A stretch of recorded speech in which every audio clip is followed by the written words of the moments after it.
नमस्कार बच्चों। आज हम कक्षा 7वीं का टॉपिक करेंगे भिन्न, और भिन्नों के तहत आज हम पुनः एक बार फिर भिन्नों की परिभाषा आपको समझाएंगे और उसके बाद आपसे बात करेंगे कि भिन्नों को जोड़ना, घटाना और गुणा कैसे किया जाता है, यानी जोड़ घटा गुणा कैसे की जाती है, इन पर हम चर्चा करेंगे। तो शुरुआत हम करते हैं भिन्न से कि भिन्न क्या होती है। जैसे हमने पिछले लेक्चर में बात की थी, भिन्न जिन संख्याओं को हम अंश बटे हर यानी p बटे q के रूप में लिख सकते हैं, जहां पर p और q पूर्ण संख्या हो और q शून्य ना हो, यानी नीचे जो है वो कभी शून्य नहीं होना चाहिए, और p और q जो भी अंश और हर होंगे वो कोई भी पूर्ण संख्या होंगी, ऋणात्मक संख्या नहीं होगी और नीचे शून्य नहीं होगा। तो उन संख्याओं को हम भिन्न कह सकते हैं। जैसे 5/7 है, 3/6 है इत्यादि, सारी की सारी ये भिन्न है, यानी ये नेगेटिव नहीं होगी, ध्यान रखना ये बात। उसके बाद भिन्नों को जोड़ा कैसे जाता है, भिन्नों का जोड़ हम एग्जांपल लेते हैं। जैसे एक संख्या है 2 सही 2/3 प्लस 3 सही 1/2। अब हम इनको जोड़ना चाहते हैं, इनको जोड़ेंगे हम। तो किस तरह से जोड़ेंगे, सबसे पहले इनको सही बटे बोलेंगे।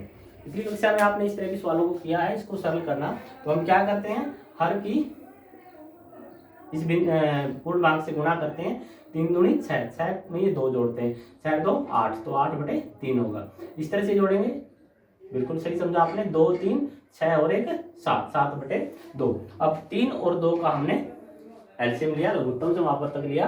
3 और 2 का लघुत्तम होगा 6। 6 को हम 3 से भाग करेंगे, इस पहली संख्या के हर से भाग करेंगे। 6 को 3 से भाग करेंगे, 2 आएगा, जो आया 2 उसकी अंश से गुणा करेंगे, 2/16।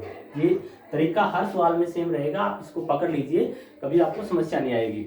उसके बाद 6 को हमने 2 से भाग किया, 3 आएगा, 3 की 7 से गुणा 21, यानी 7 21। अब इन दोनों को जोड़ेंगे, 37/6, और 37/6 को हमने मिश्र भिन्न में लिख दिया, तो ये आ गया 6 से 1/6 आंसर होगा।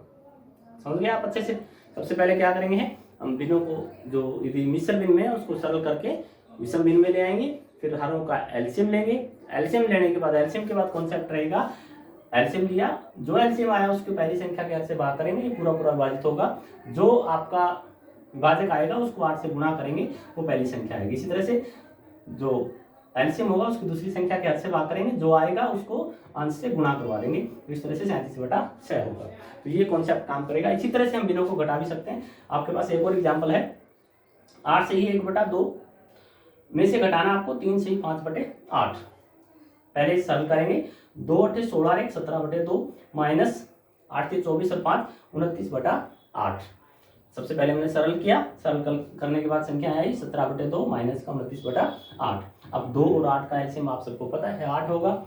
8 हमने एलसीएम लिया, एलसीएम को पहली संख्या यानी 2, पहली संख्या का हर यानी 2 उससे भाग किया। 8 को 2 से भाग किया 4, और 4 की 17 से गुणा करेंगे, 17 चौके 68। माइनस का निशान है, जो निशान यहाँ प्लस का था तो प्लस का लिखा था, यहाँ माइनस है तो माइनस लिखा हमने। तो माइनस 8 को 8 से भाग किया, 1 1 की 29 से गुणा 29, यानी 68 में से 29 गया आपके पास, 39 हो गया। 39/8 सरल भिन्न इसको मिश्र भिन्न में लिखेंगे, तो 4 से 7/8। इस तरह से भिन्नों को घटा भी सकते हैं। बड़ा आसान है, कोई ज़्यादा टिपिकल कॉन्सेप्ट नहीं है, सिर्फ आपको उनको पकड़ना है कि किस तरह से इन संख्याओं को घटाया जाएगा, कौन सा तरीका रहेगा। और तरीके में सिर्फ आपको एलसीएम लेना आना चाहिए और संख्याओं को गुणा भाग करना यानी सरल करना आना चाहिए। नंबर 4 पे हम पढ़ेंगे कि भिन्नों का गुणन कैसे किया जाता है, भिन्नों की गुणा कैसे की जाती है। सबसे पहले मैं इसको एग्जांपल के तौर पर आपको समझाऊंगा। हमारे पास 3 सर्कल है और इसके मैंने 3 भाग किए हैं, पहला भाग, दूसरा भाग, तीसरा भाग। इसी तरह से यहाँ हमने सर्कल के 3 भाग किए, फर्स्ट सेकेंड थर्ड, ऐसे यहाँ भी 3 हमने भाग किए हैं, 1 2 3। आप देख रहे होंगे कि मैंने 2 भाग छायांकित किए, इसके भी 2 भाग छायांकित किए, इसके भी 2 भाग छायांकित किए, हमें इनकी गुणा करनी है। तो देखिए कुल कितनी फिक्र है, 1 2 3, यानी 3 आकृतियां हैं, प्रत्येक का 2/3 भाग, यानी जैसे कुल भाग 3 है, 2 मैंने छायांकित किए हुए, तो 2/3 भाग छायांकित है, तो इसका भी 2/3 भाग, इसका भी 2/3 भाग और इसका भी 2/3 भाग छायांकित है। तो 3 आकृतियां हैं, प्रत्येक का 2/3 भाग छायांकित है, तो 3 गुणा में 2/3, जिसको काटेंगे तो 2 भाग आ जाएगा। अब इसको चित्र से समझते हैं। ये 2 भाग छायांकित है, ये 2 है, 2 और 2 4, और ये 2 6 भाग छायांकित है। तो जैसे आकृतियां मैंने बनाई, इसमें तीन भाग हुए। अगली आकृति में भी 3 भाग हुए तो 3 और 3 6, इसका मतलब पूरी पूरी 2 आकृतियां छायांकित होगी। तो इस तरह से आप समझ सकते हो कि इसका जो हल आएगा वो कुल 2 आंसर आएगा, यानी 2 भिन्न पूरी पूरी 2 भाग छायांकित हो गए। तो इनको जब सरल करेंगे तो आंसर 2 होगा हमारा। अब इसको संख्याओं के माध्यम से कैसे समझेंगे, जैसे पहला सवाल है 20 गुणा में 4/5। आपके पास संख्या है 20 गुणा में 4/5। मैंने क्या किया, देखिए ध्यान से देखिए आप इसको, अंश और हर दोनों संख्याओं के, यदि मान लीजिए जैसे इन संख्याओं के ये अंश है और ये हर है, ऊपर से नीचे, ऊपर से ऊपर नहीं काटना। कई बार आप करते हैं 4 पंजे 20 और 5 एकम 5, ये बड़ा गलत हो जाता है। आपको अंश से हर यानी ऊपर से नीचे काटना है। यहाँ से इसको काट सकते हैं, इससे इसको काट सकते हैं, इससे इसको काट सकते हैं। यदि कटता है तो एक ही संख्या के गुणज है तो एक पहाड़े में आते हैं तो यहाँ 4 किसी से नहीं कटता, हम 5 काट सकते हैं। 5 एकम 5, 5 चौका 20, ठीक है। अब ये नहीं काटना, 4 से 4 गलत हो जाएगा। 4 1 से काटोगे तो वही आ जाएगा, कोई फायदा नहीं है। तो अब आपके पास संख्या होगी 4 ऊपर 4 नीचे 1 और 1, तो गुणा किया हमने, 4 चौके 16, नीचे 1 आ गया, 16/1 को आप 16 लिख सकते हो। तो इस तरह से गुणा करनी भी बड़ी आसान है।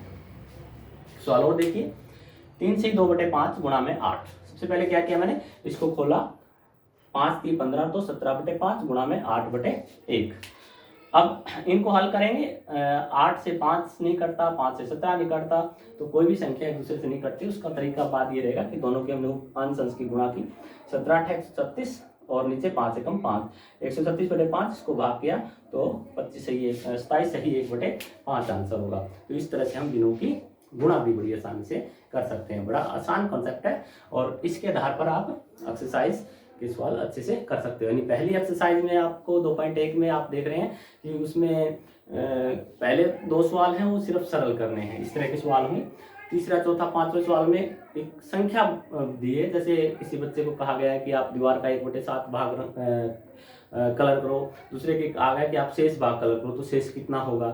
तो इस तरह के सवाल हैं। एक बच्चे ने सैंडविच का 2/3 भाग खाया, दूसरे सैंडविच का 1/3 भाग खाया, कुल मिला के कितनी सैंडविच खाई गई। तो इस तरह के सवाल आप दिए गए हैं वो आप आसानी से कर सकते हो। उसके बाद दूसरी एक्सरसाइज में आपको गुणन के सवाल सिखाए जाएंगे। सबसे पहले सिंपल गुणा होगी, आकृतियां दी होगी, इनको सोल्व करना होगा, फिर सिंपल गुणा होगी। उसके बाद कुछ कॉन्सेप्ट होंगे इस तरह के, जैसे एक बच्चा है वो एक कॉपी को 3.5 रुपये में लाता है, इस तरह की 5 कॉपियां कितने में आएंगी, यानी भिन्नों के रूप में कन्वर्ट करके उसको सोल्व करना। इस तरह के सवाल है आप करेंगे एक्सरसाइज 2.2 में। तो उम्मीद करता हूँ 2.1 और 2.2 आप अच्छे से पूरी कर लेंगे। फिर भी कोई समस्या आती है तो आप हमसे शेयर करेंगे, कोशिश करेंगे हम उस समस्या का समाधान करने की। Thank you very much.